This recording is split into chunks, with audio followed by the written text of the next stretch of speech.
When this lousy war is over,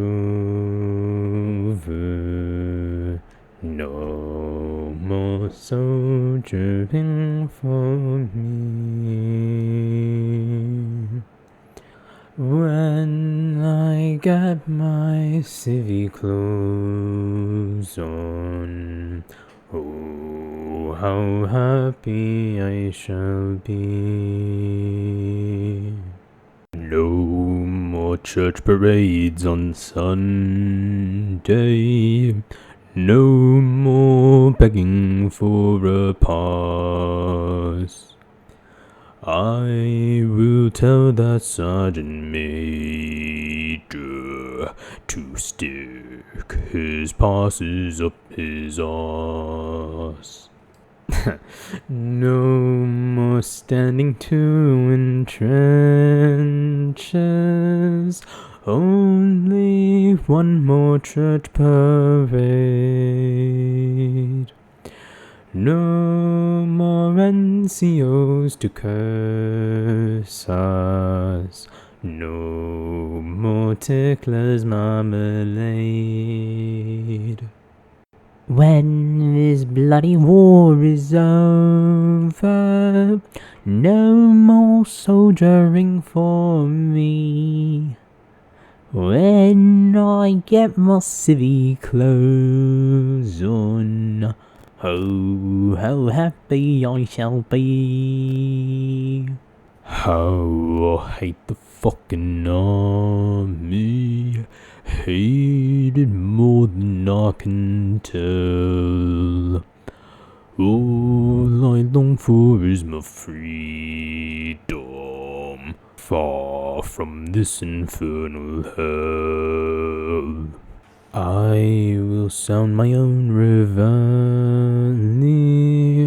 I will beat my own tattoo. No more shivering in the cold pits. No more fucking army stew. When this bloody war is over, no more soldiering for me.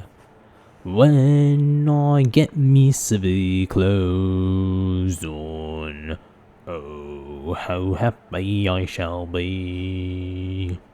People said when we enlisted, fame and medals we would win.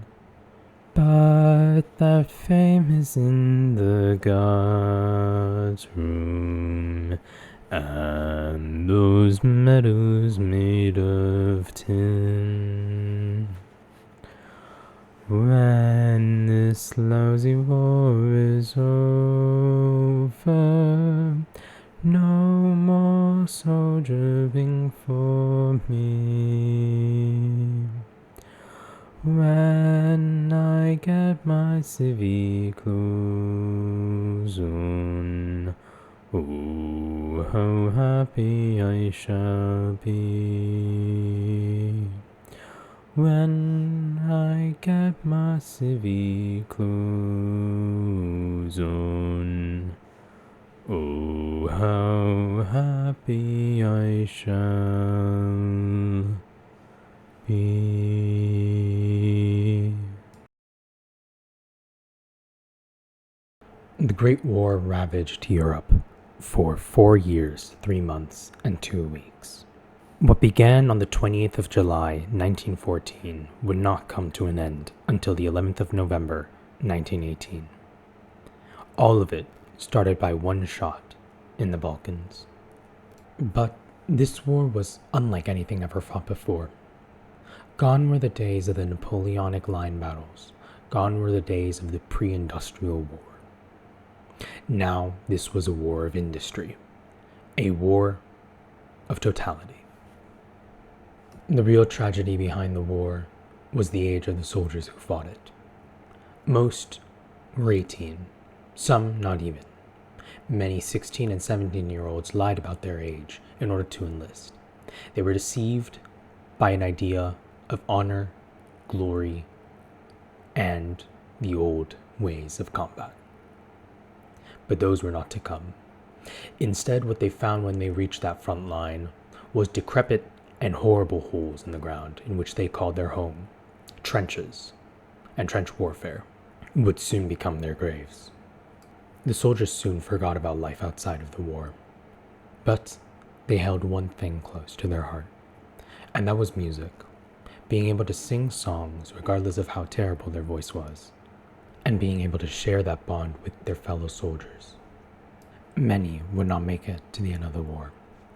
Many would not see that sun rise on the day of final peace, and many would not see the futures that their families could have been. Many gave their lives just to end up being an unmarked grave in no man's land, and all they got for it was a small bit of tin with a little ribbon attached to it. And let us remember the people who sacrificed their lives during the Great War, and do our best to remember what happened all those decades ago. And let us remember the words of the soldiers, lest we forget. I was debating whether to actually post this video or not because I had issues with properly doing the audio at first because I wasn't singing in my normal comfortable range, but I decided that it was important because I wanted to deliver a message at the end, as you just heard. I want to say thank you for listening, obviously, but also want to remind that we must not forget the sacrifices of all soldiers of all times, because they give their tomorrow for us to have our todays.